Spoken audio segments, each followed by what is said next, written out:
Welcome to the What's Your Ceiling podcast. We're your hosts, Monte, Wyatt, and Paul Scieszinski. Wherever you are in life, there is a higher ceiling.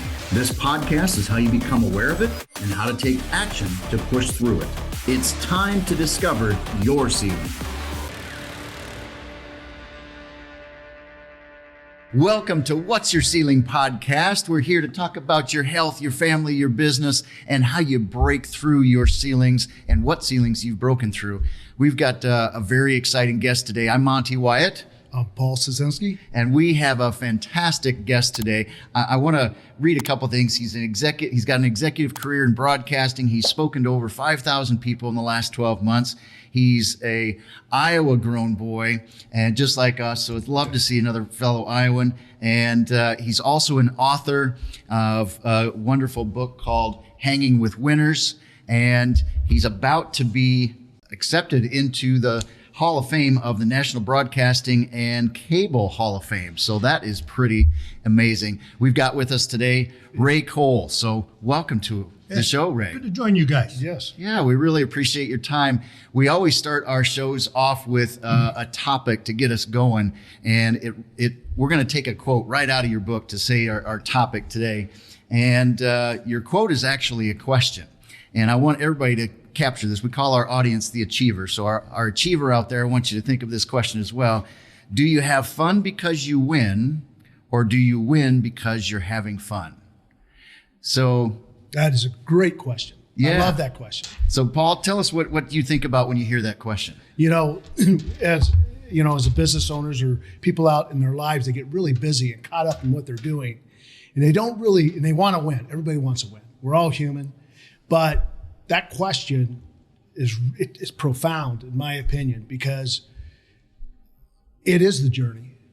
It is you're having fun on the way. And if you can get to that point, I think you're winning. Absolutely. I mean, we all strive to win, but sometimes we struggle.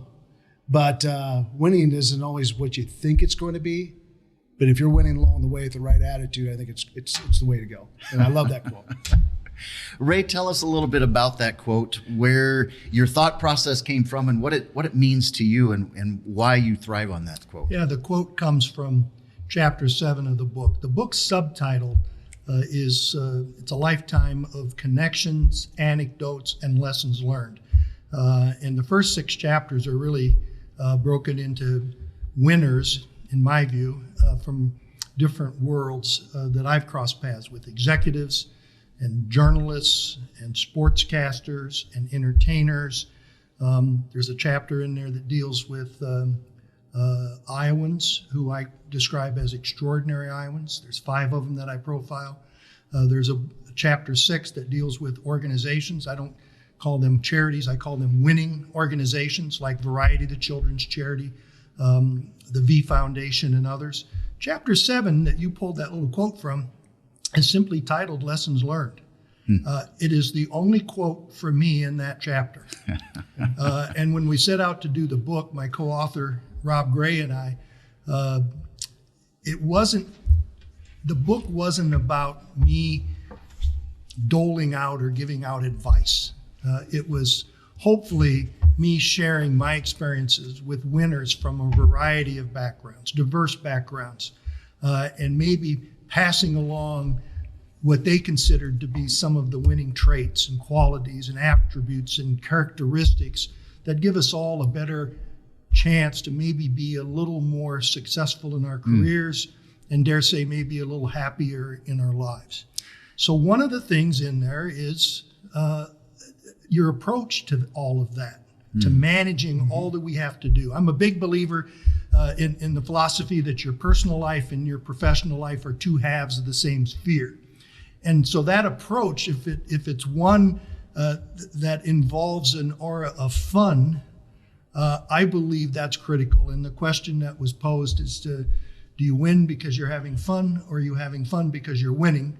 I think it's very much the former and not the latter. It's about having fun, and that helps you be successful. And if I could, one more comment, Monty. Winning is so subjective. Yeah. The point of my writing the book wasn't to define what it takes to be a winner or what a winner is, because because you can't really quantify that. There's no secret recipe or formula to being successful, to being a winner. And in fact, a lot of the people we interviewed for the book were sort of put off even a little bit by the premise.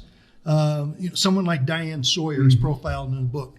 I've known Diane for a long time. We actually worked together on a presidential debate that was broadcast from Drake University December of 2011 as a prelude to the 2012 political cycle.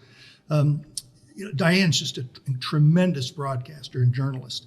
And she said, Ray, I don't think in those terms of winning and losing. And someone like Chris Fowler from ESPN says, geez, Ray, I hate the word winner because the antithesis of that is the word loser, which is not a word that I have in my vocabulary.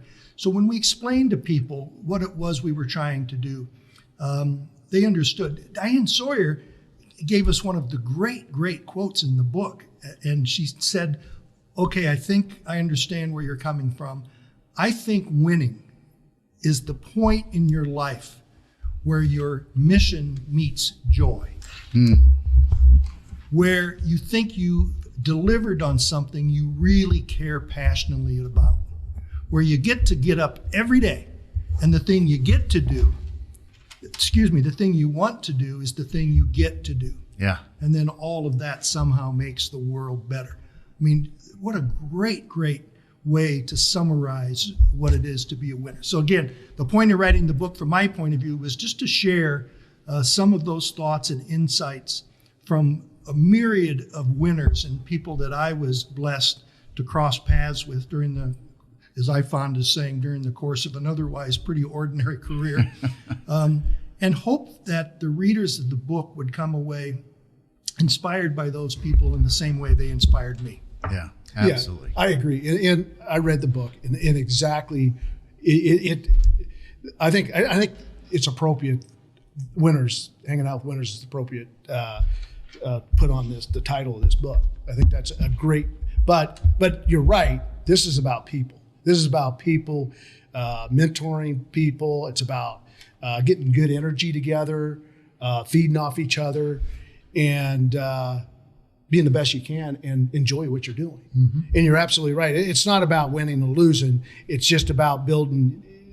Life's pretty good when you're around a lot of people with the right attitude.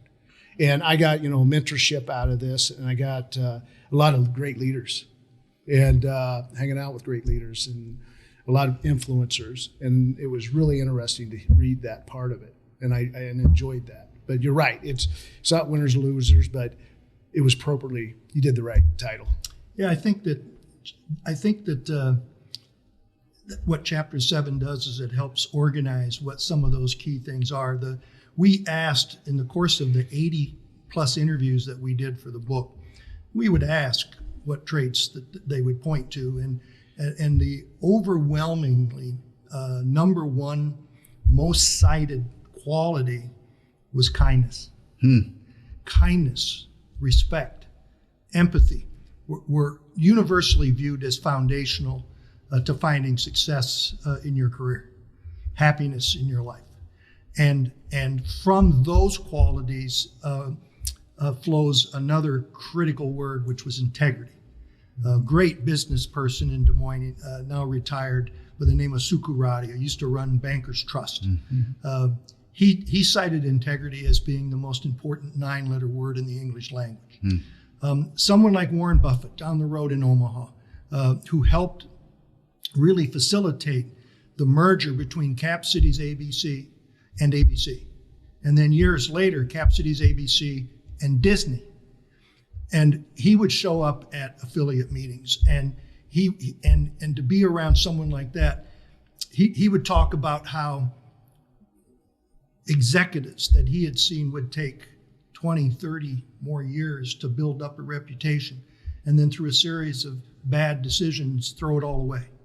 And my take on that is that integrity and those other qualities I just mentioned are something you acquire by the thimbleful, and if you're not careful, you can give it away by the bucketful. Yeah. And we've all seen people do that.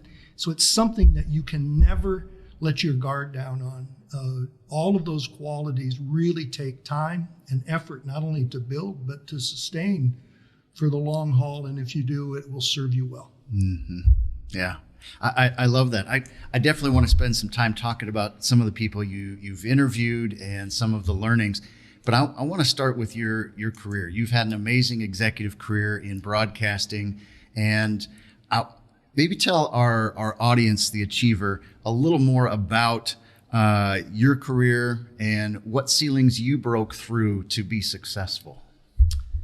Well, I really stumbled into a broadcasting career. I was, to back up, I think that my foundation was aided by the fact that I grew up in a small northwest Iowa town, Kingsley, Iowa. And I think that working in my dad's grocery store at an early age instilled a certain work ethic and ability to talk with adults and others in ways that maybe I wouldn't have otherwise. I went to school at Briarcliff in Sioux City, small university, as you guys probably know, founded by the Franciscan nuns who impart their own values, Franciscan values that I think serve whatever your faith and background is, can serve you well. And in my junior year, I had the opportunity to an internship at the ABC station in Sioux City, KCAU. Was not a career path. Out of 7 kids, I was the one dubbed at an early age most likely to go back and take over our family grocery store. But after a 10-week internship my junior year of college, I decided that this is what I wanted to do. I went back and did another 10 weeks my senior year. I got married a week after graduation and took on a full-time job at that station in June of 1977, and I've been in the business ever since. So the first ceiling I broke through, Monte, was probably simply doing an internship that a professor had to push me into doing that I was resisting. And then maybe the next important. What did you resist? What I resisted was, did I want to take the time to do an internship? I was involved in other things. My father's health was failing at the time. I was helping run our family business. And this professor really insisted that I do this. And I'm sure glad he did that. And I'm sure glad how it worked out for me. Very happy with how it worked out. So we need to accept when people push us. Yeah, sometimes you need to be pushed, and you need to understand that they may see things you don't. Yeah. So that's great. And I think maybe the next, ceiling was just wanting to be involved in the community. When I was in Sioux City, I served on the board of the United Way of Siouxland, and I served on the board of the Chamber of Commerce, and eventually I served as chairman of the board of that chamber up there, and a great economic development organization called the Siouxland Initiative, which was one of those organizations in the entire state where the business community rallied and raised a lot of money to help not only attract new business, but do what we could to retain the existing business in that community. And we had the extra challenge there of a little history of some parochialism when it came to Nebraska and South Dakota and Iowa. And we started hosting something called the Tri-State Governors Conference, where we would bring the governors and their staffs in once a year to talk about what we could do instead of competing against each other and viewing a win in South Sioux City, Nebraska, as a loss for Sioux City, Iowa, to sort of break that mindset down and look at the region as a whole without regard to where those state lines were. So the point is that I got involved in the community in various organizations. When I moved to Des Moines in 1994, when our company acquired WITV from Iowa State University, my involvement shifted a bit to more of an industry involvement and sort of broke through that ceiling and served. First I served on the board of the Iowa Broadcasters Association, first and foremost. And then that sort of positioned me to take on a role with the National Association of Broadcasters, and then later the Television Bureau of Advertising. And then probably, as the book would reveal, probably the most lasting relationships that flowed out of that involvement came from service on the Board of Governors of the ABC Television Network, which I had the pleasure of serving as chairman of that board, and then stayed on. I was asked to stay on in a chairman emeritus capacity. I did that for 15 years, from 2004 to 2019. We sold our last ABC stations in Lincoln, Nebraska, and Providence, Rhode Island in 2019, and I stepped away from then. But so there's been I don't think that with all deference to your title of your podcast, I don't know that there's a ceiling. I think we all have a series of ceilings that we work through and hopefully break through along the way. And there's always another ceiling. There's always more things going on. Always. As you got into the business and you started being part of national organization, what mindset did you have to have? Because I love that in the Sioux City area, bringing everybody together, so it's not just one state versus another, a win versus a loss, but it's bringing people together. Yeah, I think that if there was something unique about my service on the ABC Board of Governors, for example, is that I was from a small privately held company, not one of the large publicly traded broadcasting companies, and all of our markets that we were serving were what we call medium or small markets, and so historically, if you look at that organization, most of the people who move into the chairman's role are with large companies, with stations in large markets. And it was gratifying to be elected to a leadership role where those factors didn't really apply to me.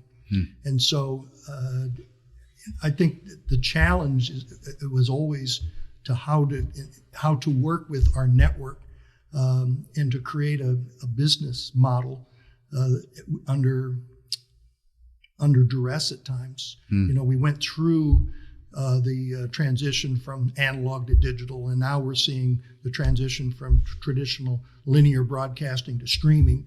And so there will always be challenges like that, and the key is to try to have the various constituencies work together in a way where you navigate those currents in a way that allows everybody to feel that they're part of a win-win solution. And I think that's a great phrase right there. I mean, it is about getting everyone to work together so you're after the same thing. Yeah, very much so. And a lot of that comes through in a number of the profiles in the book, for sure. Very good. Very good. Well, go ahead, Paul. No, no, go ahead. You got the question I was going to ask is, you're an Iowan. You've interviewed a lot of people in this book. They're great Iowans. Yep. And I know one of them is Bill Knapp, which is a big part of Iowa and Van Meter community. And I know you built a relationship over the years. Kind of tell me a little bit about how you met Bill. Bill and I were fellow members of a breakfast club.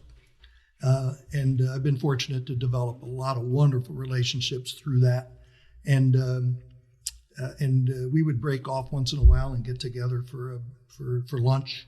I was always fascinated to be in Bill's company. I think his success story is probably one of the great stories in the history of Iowa business.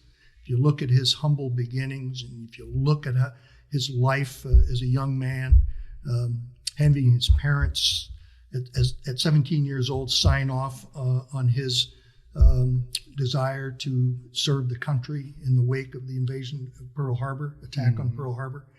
And at 17 years old, he's in the Navy. And to come back to Iowa and decided, kind of like me, I'd loved my experience in our family grocery store in Kingsley, Iowa, but saw maybe there was a little more at that TV station in Sioux City. Well, Bill similarly grew up on a farm and decided that milking cows at 5 a.m. may not be something he wanted to do the rest of his life. And he comes up to Des Moines and sets off on what was an incredibly, remarkably successful career in real estate development.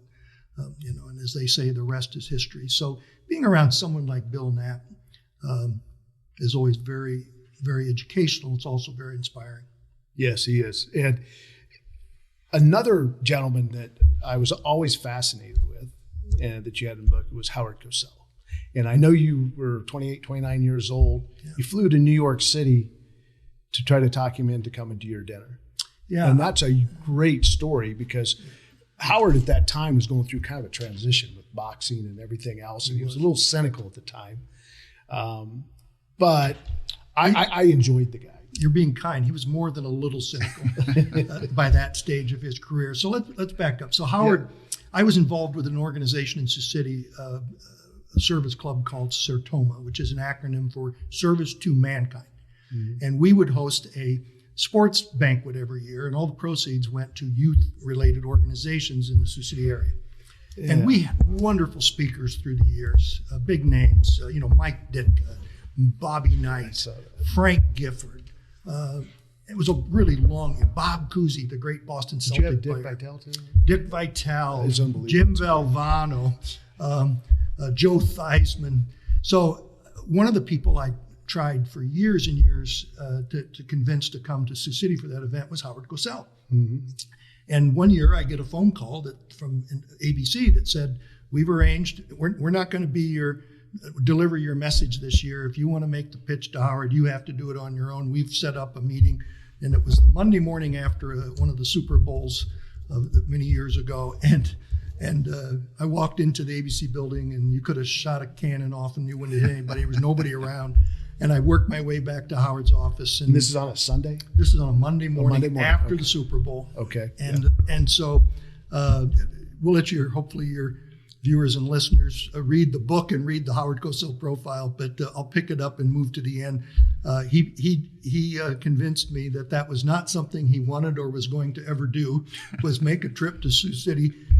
He had promised his wife he was cutting back on his travel, as he put it, and that was not consistent with a trip to some damnable place called Sioux City, Iowa. I can't say it in Howard's cadence, but you know what I mean. Yeah. And so what he did, though, at the end was he says, I want to help, and I have somebody who might be able to do so.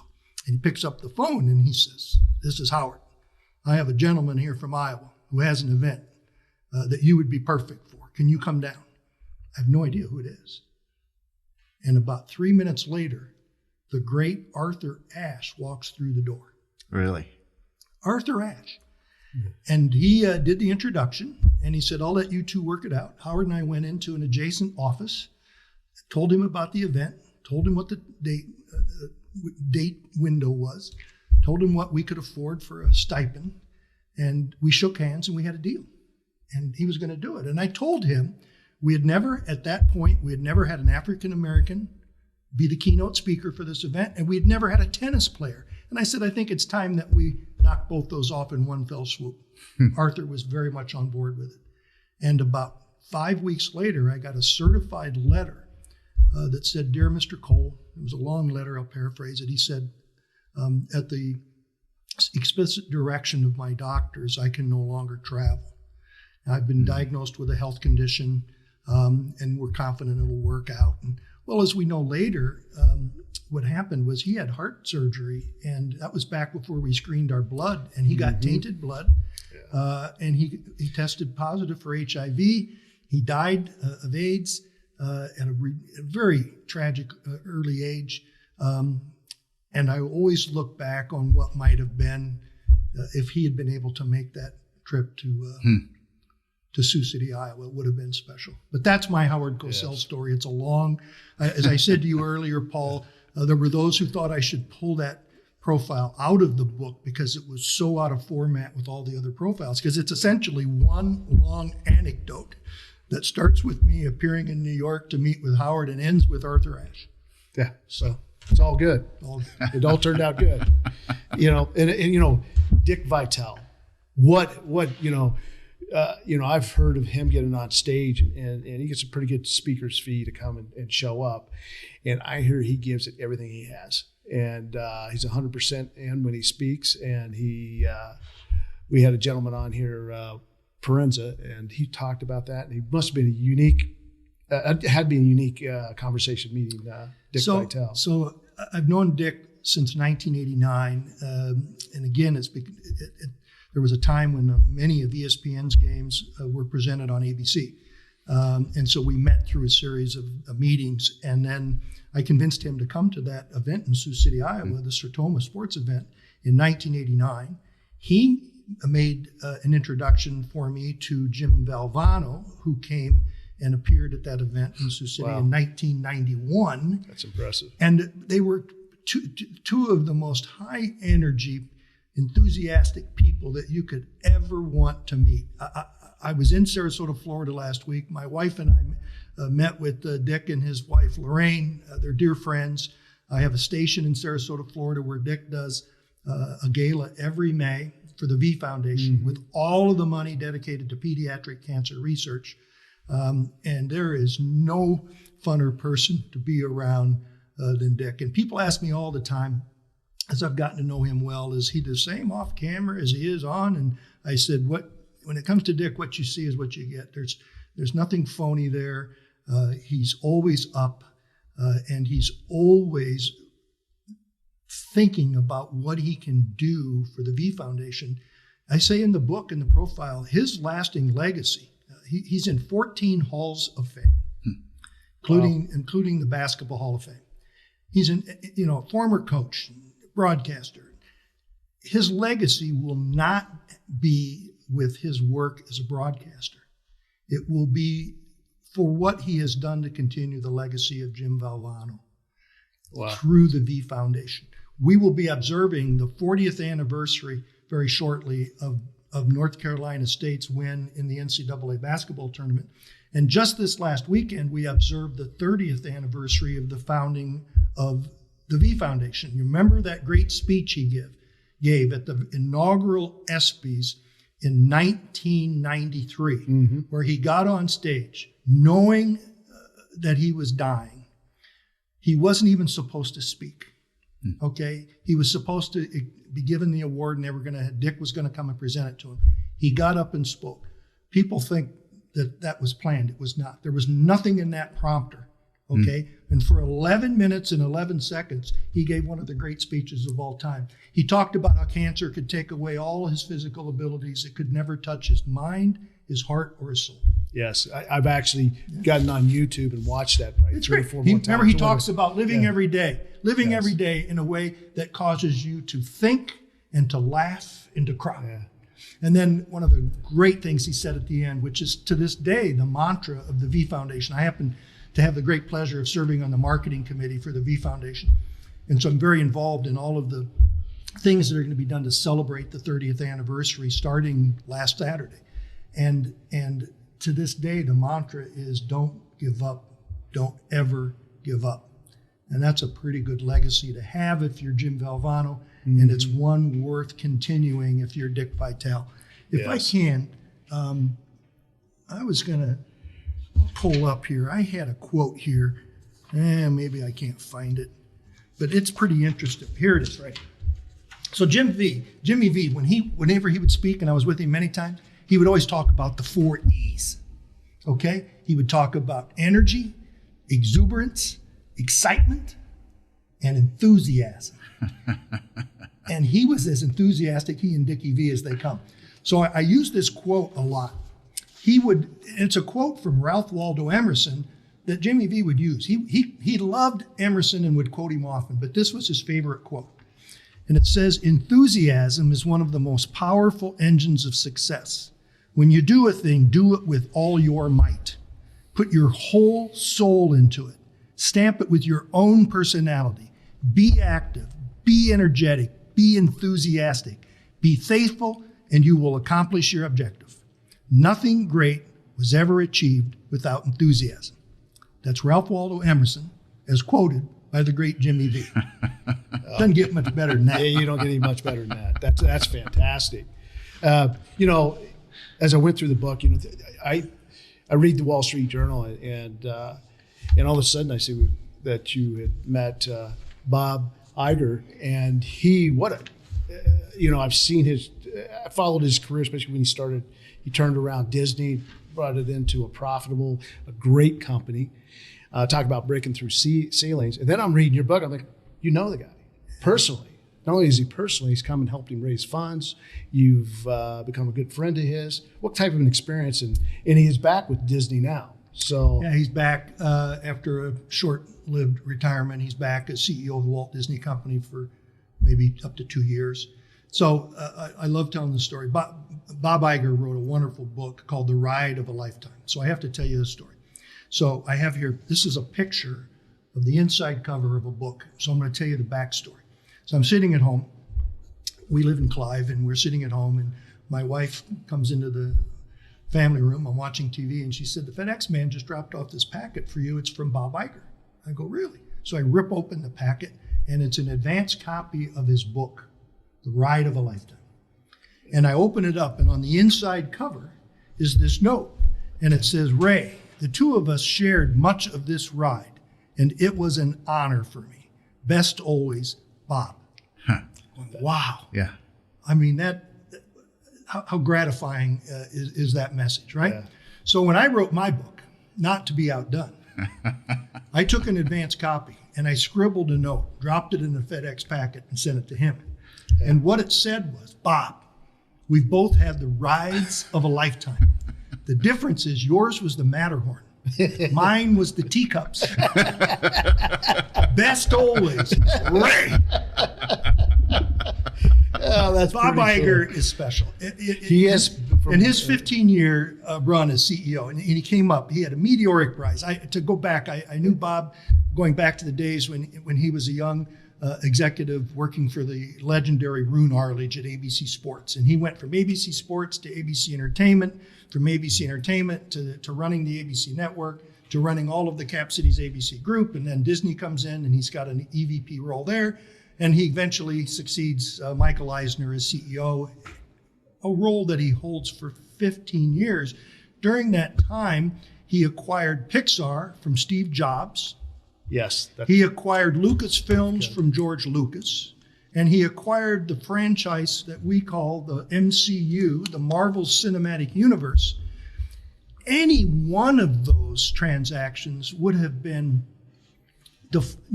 career defining for most CEOs, and he did the trifecta. Yeah.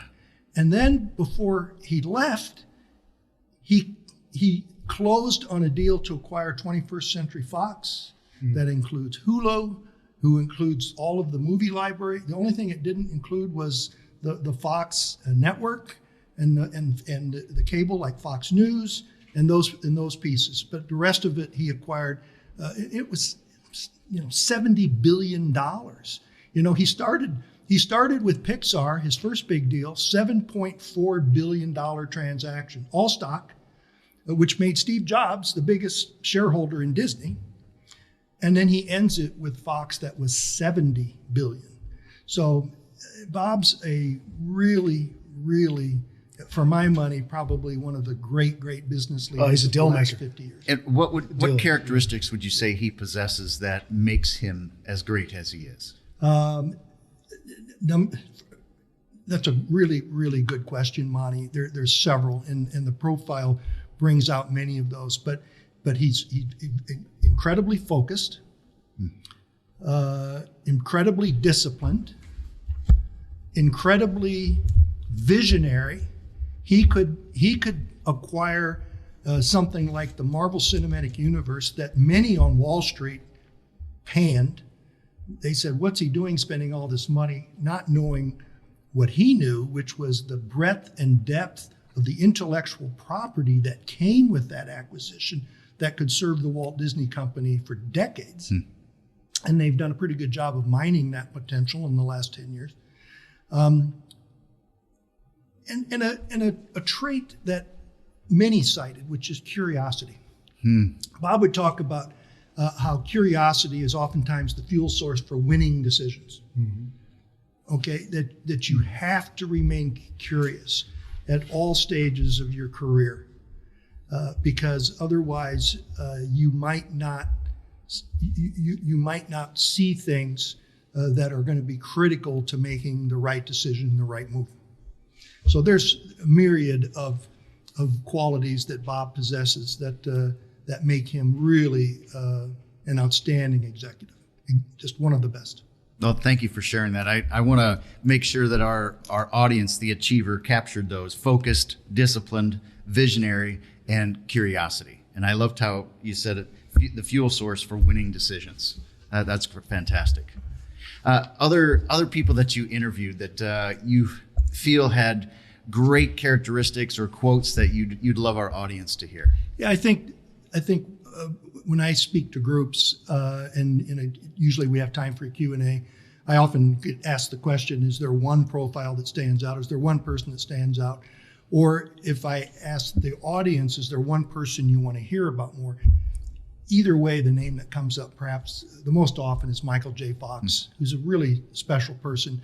I had the great pleasure of getting to know Michael, going back to when he had a show on ABC called Spin City back in the late 90s. And that show had just moved into the top 10 of programs in prime time about the time that he was diagnosed with Parkinson's.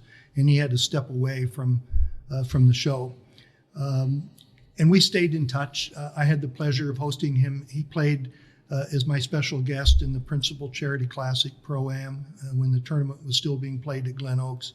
I think it was 2009. Yeah, I remember that. So he killed our bird, didn't he? He did. No, State board. that was Rob Lowe. Oh, that's Rob Lowe. That's a whole other story. That's told in the book. That's right. I read that in the book. That's in the book. The Principal Charity Classic is actually profiled in Chapter 6. The Rob Lowe story is front and center, just But to go back to Michael, Michael was so inspiring. I've played golf with Michael a half dozen times, but to do it in a very public setting where we had hundreds of people following us around. Many of them were Parkinson's patients. Many of them were caregivers to Parkinson's patients. And it was obvious the extent to which Michael inspires all those people. And he's just a special. One of the fun things about this book was not only interviewing winners, but interviewing winners about other winners. Sure. Talking with Diane Sawyer about Robin Roberts, for an example. Talking to people at ESPN, Reese Davis and Chris Fowler and Kevin Nagandi and others about George Bodenheimer. But one of the best ones was George Stephanopoulos talking about Michael J. Fox.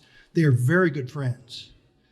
Their wives are very good friends. George has a daughter who's the same age as Michael's twin daughters. You get the point. The families are close.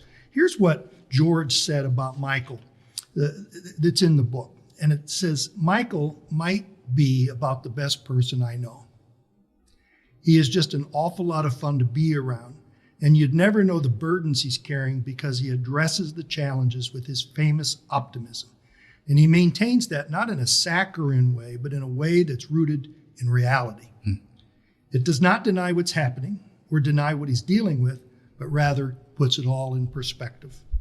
Michael shows everyone the importance of perseverance and hope while addressing whatever it is that life throws at you. And that is another common thread in the book that we heard from winners. That life is not all about winning. Okay? You'll experience more losses in the average life than you will wins.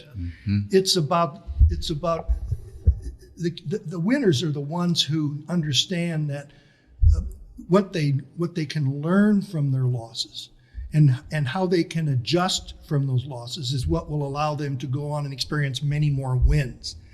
And we heard from person after person, Monte, that it's not just about accepting failure. That's just part of the deal. It's about embracing adversity. Michael did that. He was given a Parkinson's diagnosis. And by his own admission, he would tell you that he sort of wallowed in some self-pity for a while. And it caused some problems with alcohol and other issues. And then he decided, you know what, I've got to do something about this. And he established the Michael J. Fox Parkinson's Research Foundation. And they have done incredible work. And that research has produced incredible advances in drugs and treatments for Parkinson's that Michael's benefiting from, as well as thousands of people across this country.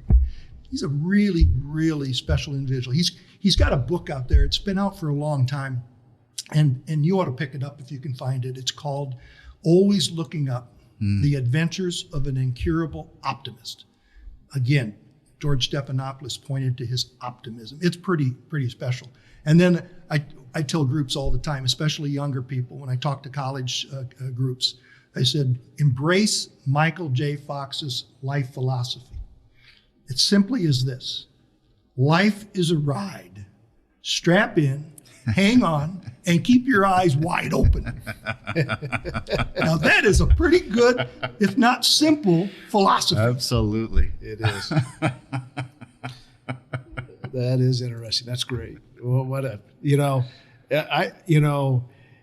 embrace adversity and have that attitude. I mean, anybody out there that hears that, I mean, Michael J. Fox, he was 40 years old when he was diagnosed, wasn't he? I mean, he wasn't 60, 70 years old. In fact, he was younger than 40. He was in his 30s. I think he announced that he was, you're right. I think you're right. He was in his 30s. Yes.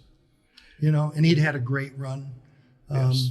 both on TV and the Back to the Future trilogies. I have one more quick story. I love this. So we played golf together in an event in New York, north of the city, a great golf course that overlooks the Hudson River. And they took a picture of us in the golf cart. And we actually won the tournament. And so the publication that came out sometime later had a picture and the caption on it. This will only make sense for people that love Back to the Future movies. And you remember the scene at the end of the first movie, out of the three that were produced.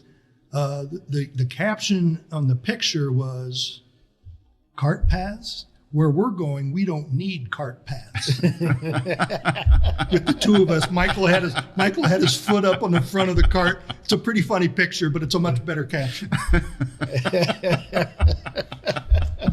That's good. That's good.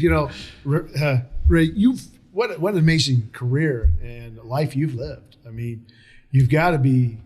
You raised a family here in Iowa, and you traveled all over the world and met some wonderful people. Yeah, and it had to have a big effect on where you're at today.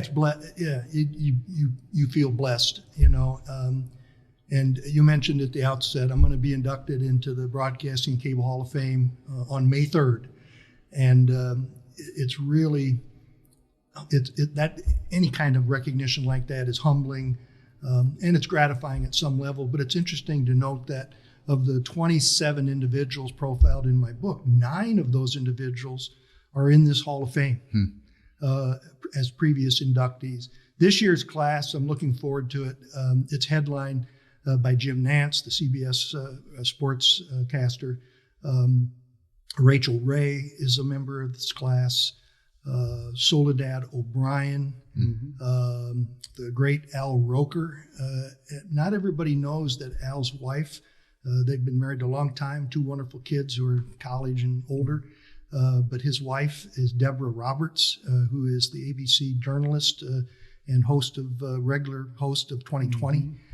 Al and Deborah have been together, happily married for a long time. They're going to be inducted together, separately, but together in the same class.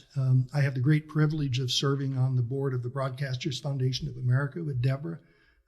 She's just a fabulous journalist and even a better person. So to be inducted with people like that is special. And we were kidding earlier, we talked earlier about how unusual it is to ascend to leadership positions in an industry that's dominated by publicly traded companies and serving the interest of large markets. Okay. Similarly, this Hall of Fame honor doesn't come along very often for guys like Ray Cole. And I'm very mindful of that, and it makes it more meaningful. But that point was especially driven home when it was pointed out to me that the only other Iowa-born person in this Hall of Fame is Johnny Carson, who was born in Corning and lived with his family until he was in early grade school in southwest Iowa. That's an honor. That's pretty. That's an honor, and I would take that's going to be in New York City or New York on May 3rd, and I'm going to have all of my family there and have a lot of colleagues with me who worked for and with me over the years, and some friends, and that'll be a highlight of my career for sure. It's always great to visit New York. So, Ray, you've done a lot of things in your career. I'd love for you to share with our audience how you've balanced family life, the volunteering, because you've done a lot for the communities that you've been a part of, and just want to hear how important that's been to you and how you made time for that. Well, I think that, as I said earlier, I think your personal and professional lives are really intertwined in ways that you're foolish to ignore. And so you have to have a supportive spouse and family and who believe in what you're doing. I had chances in my career to move to the West Coast or the East Coast. And as native Iowans, you guys can appreciate, I wanted to raise my family here. You talk about breaking through a ceiling. One of those moments occurred when we moved from Sioux City, where we were so deeply entrenched in the marketplace, to Des Moines in 1994. And I just decided that I was going to be spending a lot of time in Des Moines. I had a CBS station in the Quad Cities that I could reach in 3 hours on the interstate. I could go back to Sioux City where we still had an ABC station, and I could go over to Lincoln, Nebraska, all of those 3 hours or less on an interstate highway.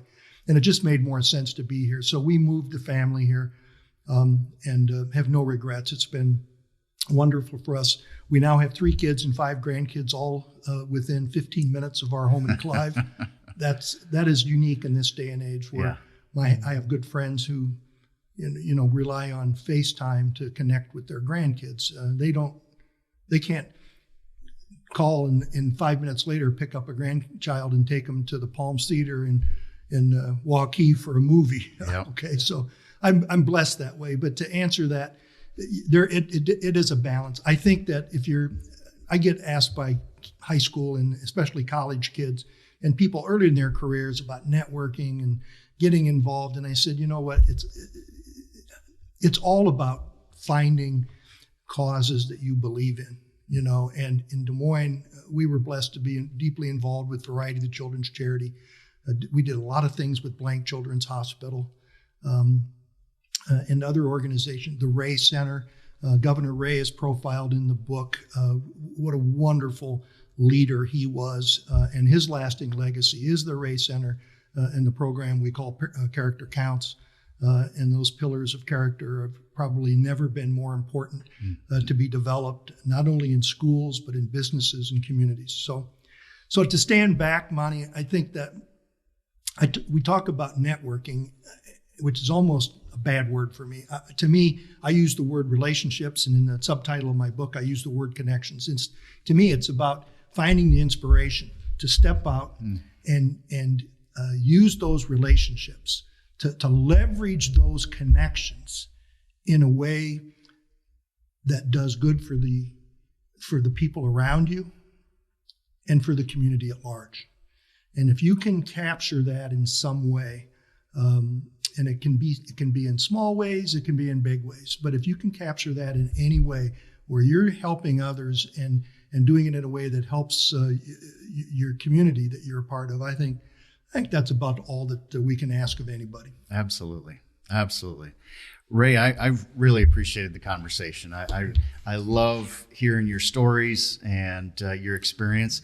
Any other stories that you want to share that you think our audience, the Achiever, would benefit from? No, I think at this point we encourage him to go out and pick up a copy of the book. It's available at Amazon.com. Absolutely. Hy-Vee was a great supporter. It's still available in a few of their stores, but they put the book in all 280 stores. Did they really? I was getting calls from people in Kansas City and Minneapolis and Madison and amazing places throughout their footprint, which was fun. But I should tell people that all the proceeds from the book have gone to one of 6 organizations that I designated up front. 2 national ones, the V Foundation and the Broadcasters Foundation of America. The others that are serving important missions here in central and across Iowa. In the case of Variety the Children's Charity, really, they help underserved and underprivileged kids in 99 counties here in Iowa. So that's been probably the most gratifying part of the book experience. People have asked me if I'm going to write another book. I said, I have all kinds of people that I've crossed paths with, now including the two of you, that I could include the next book. If I was going to write one, it would be called Hanging with Sinners. But since I don't intend to write a second book, you guys are probably able to breathe easy tonight. We appreciate that. Yeah. All right, Ray. Thanks. Thanks, buddy. Hey, Paul, what were some of the key takeaways that you had today from Ray? Well, I love the fact that it is about people and connections, and those connections build relationships and relationship for a lifetime. Because it gets back to the quality of your life is your relationships and your connections. It's a lot of you build off those. So I got a lot of that, and I see that Ray is a good example of leading what he says he's going to do. Absolutely. There's a couple things that I want to really stress to our audience.